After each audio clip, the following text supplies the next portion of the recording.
Olá pessoal, finalmente chegamos ao final do sermão escatológico. Hoje, Mateus 25, dos versículos 31 a 46. E Jesus vai falar então, encerrando este sermão, o grande julgamento. Nessas palavras aqui de Jesus, existem algumas coisas que muitas vezes ficam confusas para nós.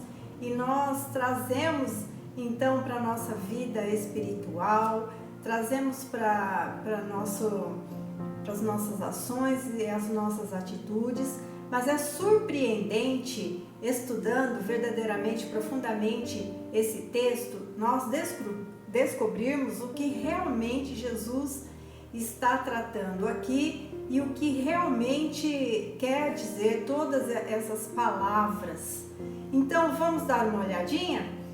Fica até o final, você vai se surpreender, você vai ver que vai valer a pena você estudar comigo esse trecho aqui para encerrar então esta palavra, né? E logo em seguida nós vamos então já acompanhar os últimos momentos de Jesus. Ele vai ser entregue, vai passar por todos aqueles dias antes da sua crucificação, Pedro negando, Judas o traindo, enfim, muitas coisas ali a partir do capítulo 26.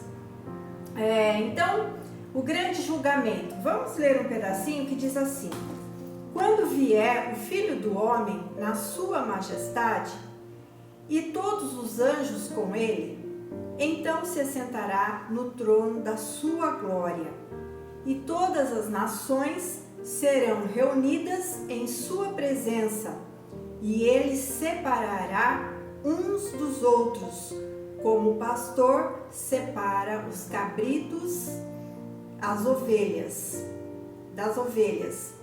e porá as ovelhas à sua direita, mas os cabritos à esquerda. Vamos dar uma paradinha aqui?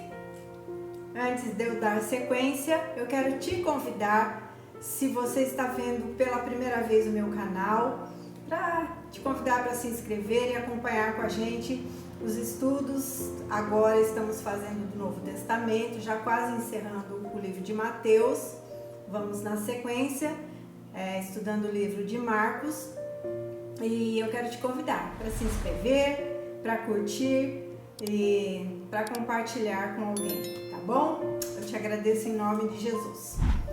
Então a passagem de Mateus, no capítulo 25, dos versículos 31 a 46, fala da vinda de Cristo para julgar as nações e assim reinar.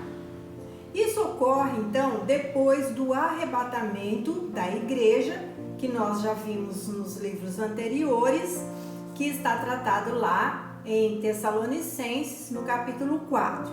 E acontece depois da grande tribulação, que também já estudamos nas outras partes do capítulo 24 e 25, né, de Mateus. Então, é esta situação que vamos tratar aqui hoje. Toda esta fala de Jesus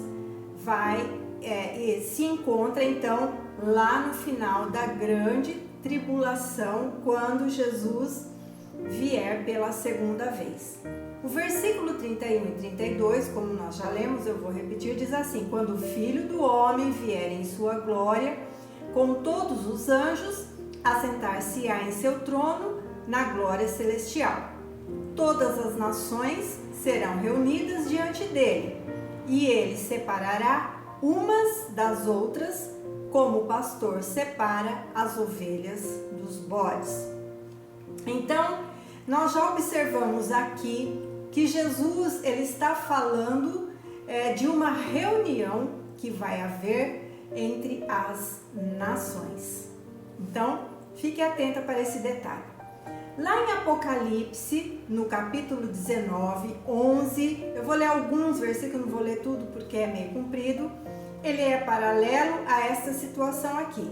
Então eu vou ler o versículo 11 e depois o 13 ao 15 para dar uma resumida, tá? Diz assim: viu o céu aberto e eis um cavalo branco.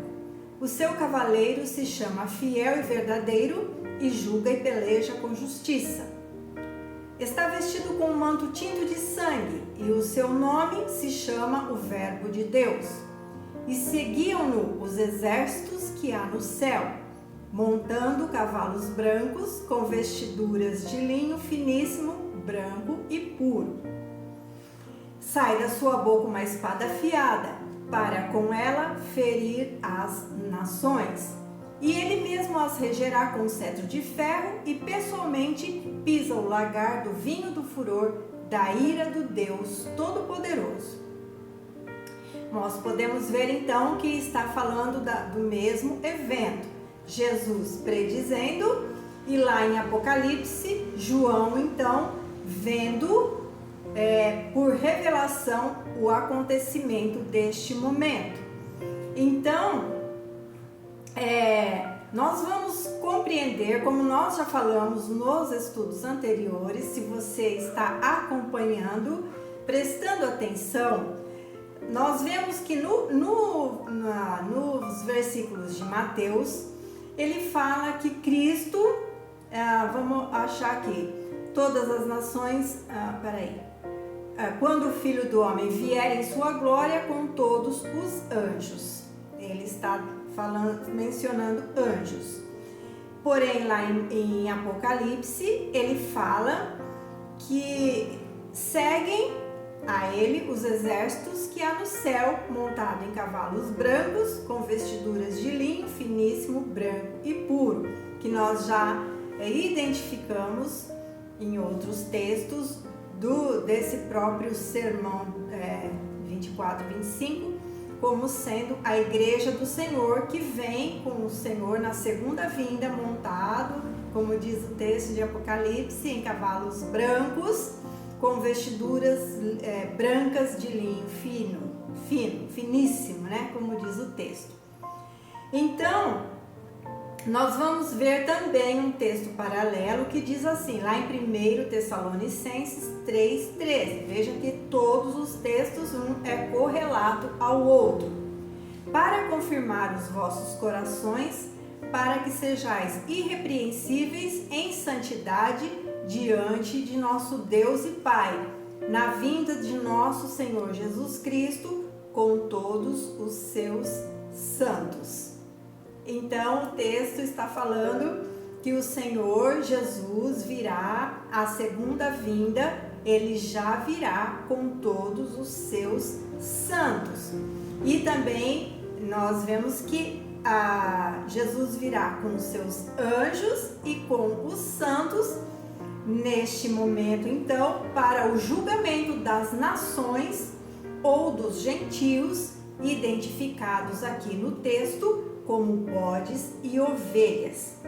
Vamos ver o versículo 33 na sequência de Mateus. E porá as ovelhas à sua direita, mas os cabritos à esquerda. Esse julgamento se dará então, como eu disse, no final da grande tribulação. Estas nações, que são os gentios, serão julgados de acordo com a maneira como trataram o remanescente fiel de Israel, ou os judeus convertidos durante a grande tribulação. No texto você verá descrito 3 tipos de pessoas que podemos assim interpretar. Então vamos ver, depois você lê pausadamente o texto de Mateus, para que você compreenda tudo que eu estou falando, porque se eu for ficar lendo todos os versículos depois explicando, fica muito comprido o vídeo. Então, quando ele fala de separar os bodes das ovelhas, ele vai usar três nomes aqui nesse todo texto, né? Os bodes são as nações que se uniram ao anticristo e não deram proteção ao povo convertido neste tempo, onde ele trata deste povo, ele trata de pequeninos irmãos. Bonito, né? Outra referência que fala o texto, ovelhas, são as nações que protegeram, deram o que comer, o que beber, receberam em suas casas, deram guarida, vestiram, porque você vai ver conforme o texto segue, né? Que Jesus relata ali uma situação em que ele fala, né? Quando vocês me deram a um desses pequeninos o que comer, vocês deram a mim, quando deram de beber, quando abrigaram em suas casas, quando os vestistes quando estavam nus, quando foram visitá-los na prisão. Jesus ele dá uma série de coisas que ele está tratando então, se referindo a estes pequeninos irmãos. E veja que muitas vezes nós confundimos ou nós tomamos esta fala para nós hoje, como igreja, como cristãos, como pessoas, né? Que devemos então dar comida, bebida para as pessoas. Claro, tudo isso sim está num contexto cristão, mas aqui no texto ele está muito específico ao tempo que isso se dará. Então vamos seguir. Então, repetindo, as ovelhas são as nações que protegeram, deram o que comer, o que beber, o que vestir para os pequenos. Os pequeninos é o povo judeu convertido nesta época, neste período da grande tribulação. Serão esses pequeninos irmãos os que se recusarão a negar o nome do Senhor e se negarão a colocar a marca da besta ou do anticristo sobre as suas mãos e testas. Então vocês sabem que no período da grande tribulação, o anticristo, que também é a besta, vai se manifestar. A princípio vai parecer uma pessoa, um homem, um grande político que vai propor paz para as nações, vai fazer um acordo com Israel. Israel então vai achar que ele é o Messias que eles tanto esperam, vão se deixar seduzir e enganar. Porém, na metade desses 7 anos, de 3 anos e meio, o anticristo ele vai romper o acordo, ele vai então mostrar verdadeiramente quem ele é, e o povo, a nação, então vai acordar. Mas é lógico que entre todos esses vão ter aqueles que vão continuar rebeldes até o fim, seja dos gentios que estiverem na grande tribulação, seja o Israel, que é chamado remanescente, aqueles que ficam firmes até o fim, que não se dobram, que não colocam a marca da besta, e desta forma então serão por isso redimidos e salvos pelo Senhor. Então ele fala assim no versículo 34: então dirá o rei aos que estiverem à sua direita: vinde, benditos de meu Pai, entrai na posse do reino que vos está preparada desde a fundação do mundo. Porque tive fome, me deste de comer, tive sede, me deste de beber, era forasteiro, me abrigastes, estava nu, me vestistes, né? Estava enfermo e fostes me visitar, preso, fostes ver-me. Continuando no versículo 35. E aqui nós vamos prestar atenção que ele fala: vinde benditos de meu Pai. Ele está falando então isso para as ovelhas, porque ele está falando dos bodes e das ovelhas. Ele fala: vinde benditos de meu Pai, entrai na posse do reino. Nós temos que compreender que posse é essa, que reino é este. E ele fala que este reino ele está preparado desde a fundação do mundo. Então, o reino prometido a Israel e aos gentios, os gentios, aqueles que protegeram os pequeninos irmãos, né, que são aqueles que não se dobraram, é um reino preparado desde a fundação, está se referindo ao reino milenar, ao reino milenial, aos 1000 anos que então entrará depois da grande tribulação, onde Satanás será preso por 1000 anos, e aqueles que então vêm da grande tribulação, aí nós vamos ver o que vai acontecer, não são todos que vão entrar no reino milenial, e para viver com Cristo. Este reino é aquele que Deus planejou para com o seu povo e nunca aconteceu. Então, Deus preparou desde a fundação do mundo, como diz o texto, este reino para que Israel viva na presença de Jesus, viva as grandezas, viva a graça de estar na presença de Jesus. Agora, então, sabendo quem Ele é. Vamos lá, então. Isaías 65, 19 a 25 diz assim: E exultarei em Jerusalém, e me alegrarei no meu povo, e nunca mais se ouvirá nela voz de choro, nem voz de clamor. Não haverá mais nela criança de poucos dias, nem velho que não cumpra os seus dias, porque o menino morrerá de 100 anos.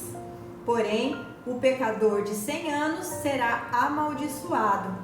E edificarão casas, e as habitarão, e plantarão vinhas, e comerão o seu fruto. Não edificarão para que outros habitem, não plantarão para que outros comam, porque os dias do meu povo serão como os dias da árvore, e os meus eleitos gozarão das obras das suas mãos.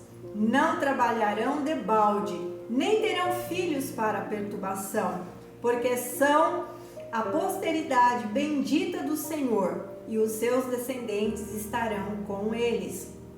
E será que antes que clamem, eu responderei. Estando eles ainda falando, eu os ouvirei.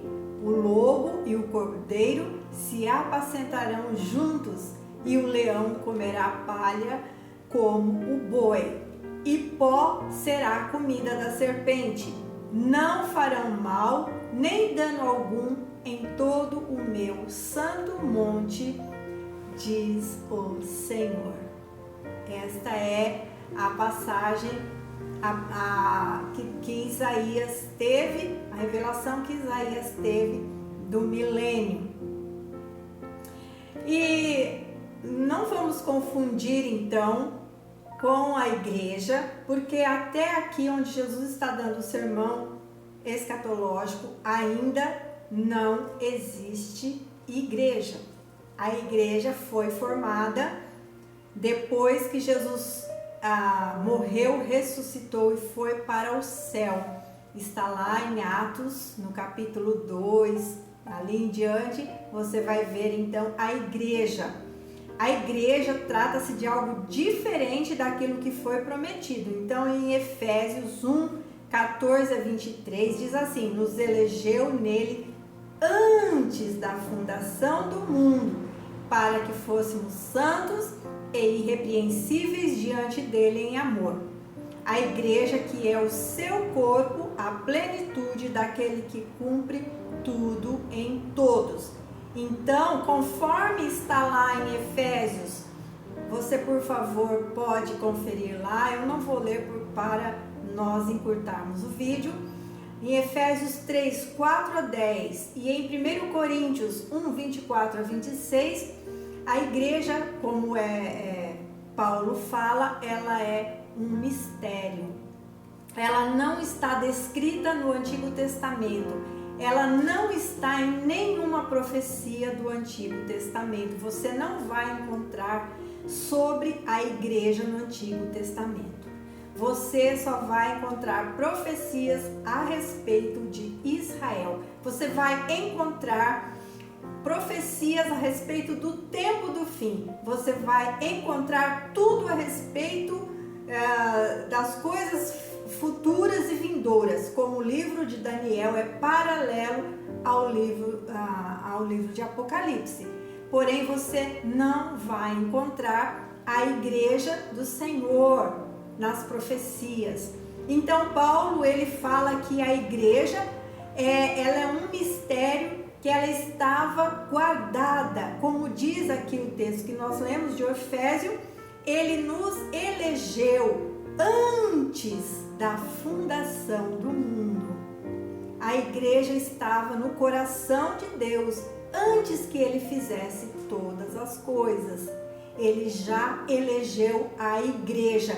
e ela se revelou depois que Jesus foi ao céu.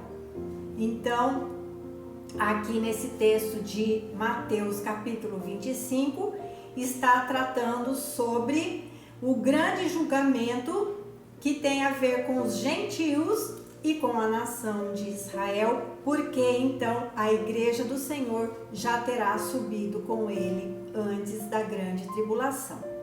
Vamos continuar o texto de Mateus 25, agora no versículo 45, que diz assim: então lhes responderá: em verdade vos digo que sempre que o deixastes de fazer a um desses pequeninos, a mim o deixastes de fazer. Esse texto está na sequência que Jesus fala sobre o fato de acolher os seus pequeninos, de dar o que comer, dar o que beber, abrigá-los, socorrê-los, visitá-los na cadeia, se estivessem nus, vesti-los de roupas. Então veja que muitas vezes nós nos colocamos nesta situação como sendo dever de nós cristãos fazermos isso, mas entenda que esta palavra aqui está se referindo a este sermão escatológico. Então não é coisa da igreja, até porque Jesus aqui ele fala sobre recompensa, sobre reinar com ele, e a igreja do Senhor não é por essas obras, por nada disso que nós ganhamos a salvação, mas pela fé. Então, o julgamento das nações é um julgamento coletivo de grupos de pessoas vivas, dentre as quais algumas continuarão vivas para desfrutarem o reino milenial de Cristo, e outras então serão mortas por causa da impiedade de terem seguido a besta, o anticristo, e essas pessoas no final da grande tribulação que se entregaram à marca da besta, que seguiram a besta, que não quiseram se arrepender nesse período, elas serão mortas e elas vão aguardar o julgamento, que aí vai ser individual, porque aqui nós estamos falando de julgamento das nações.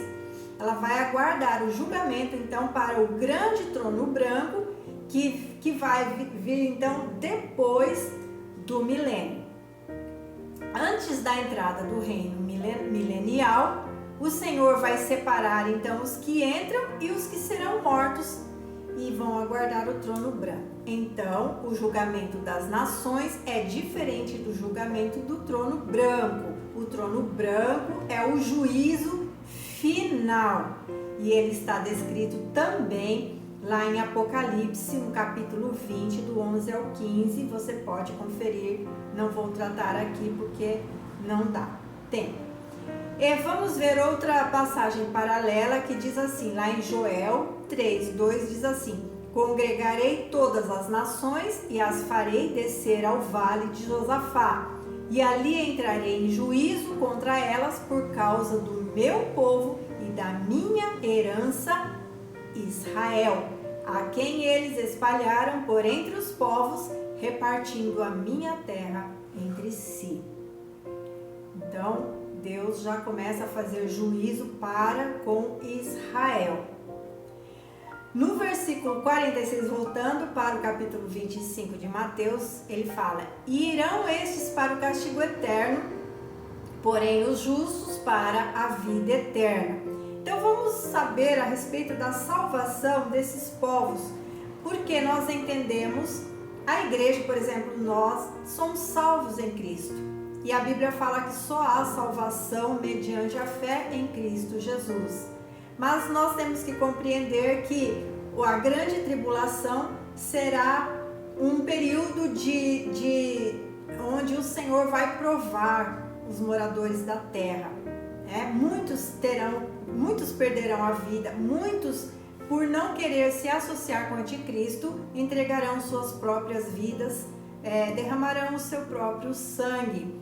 Muitos vão permanecer vivos até o final, como nós vemos aqui, porque muitas pessoas vão entrar no milênio, outras vão morrer e outras serão mortas. Então, sobre a salvação desses povos, nós podemos entender que não se trata aqui neste momento aqui, na entrada do milênio, da salvação eterna, já que essa não é obtida por meio de boas obras, mas a promessa de participarem vivas do reino de Cristo na terra, o qual durará 1000 anos. E a Bíblia fala: 1000 anos para o Senhor é como um dia, e um dia para o Senhor é como 1000 anos. E já alguém dizia que quem entrar no milênio vai poder dizer que passou um dia na presença de Jesus. Não vai poder dizer que nunca teve um dia na presença de Jesus no reino dele. Ok? Então vamos lá. Durante esses 1000 anos, aqueles que pecarem serão julgados todas as manhãs. Isso no milênio, tá? Está na Bíblia. E serão mortos, porque não é que não vai existir mais o pecado, mas não vai existir mais o mal.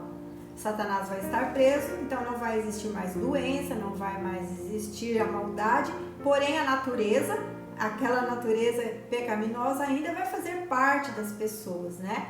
Então os que pecarem serão julgados todas as manhãs e serão mortos, para depois também serem julgadas no trono branco. Vocês podem encontrar essa palavra no Salmo 101, 3 a 8, Sofonias 3, 5 também.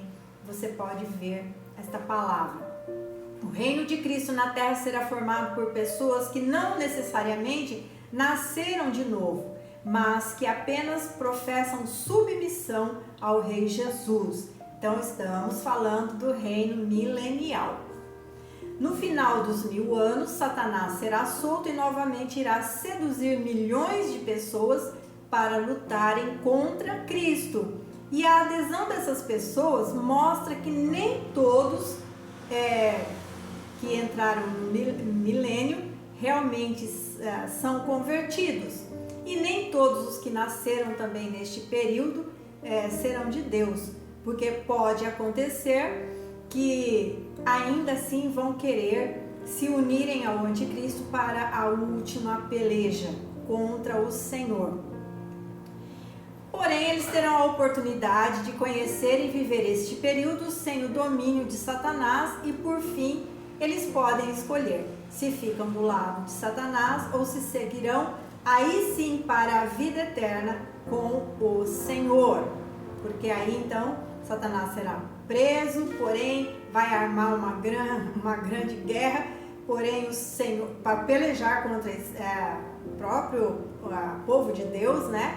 O próprio Israel, a nação, mas o Senhor virá para o lançar de uma vez por todas no lago de fogo.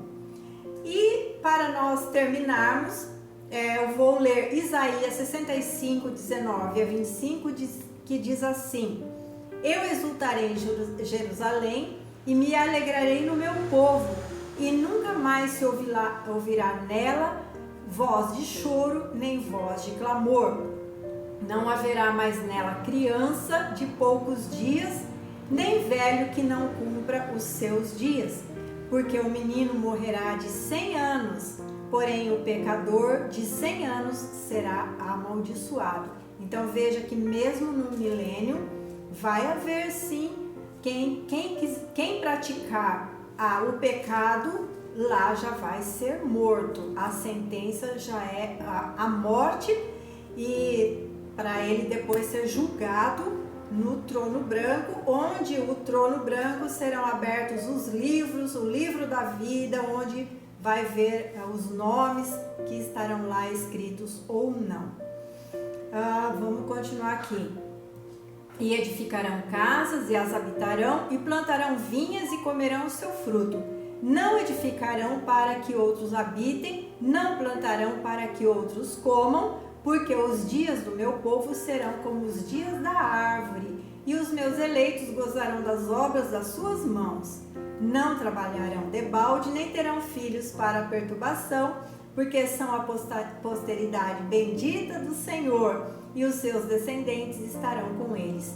E será que antes que clamem eu responderei, estando eles ainda falando eu os ouvirei. O lobo e o cordeiro se apacentarão juntos, e o leão comerá palha como o boi. E pó será a comida da serpente, não farão mal nem dano algum em todo o meu santo monte, diz o Senhor. Ressaltando essa palavra que já foi falada aqui. Então, Mateus 25, versículos 31 a 46, onde o Senhor vai separar os bodes das ovelhas. Deus abençoe.